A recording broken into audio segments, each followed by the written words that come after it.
যে ক্ষতি মেনে নিয়েছি, তবু করনি ক্ষমা, তুমি করনি ক্ষমা।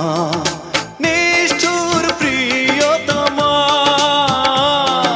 নিষ্ঠুর প্রিয়তমা, এত কষ্ট মেনে নেওয়া যায় না, মেনে নেওয়া যায় না। আমি যতটা না ভুল করেছি তা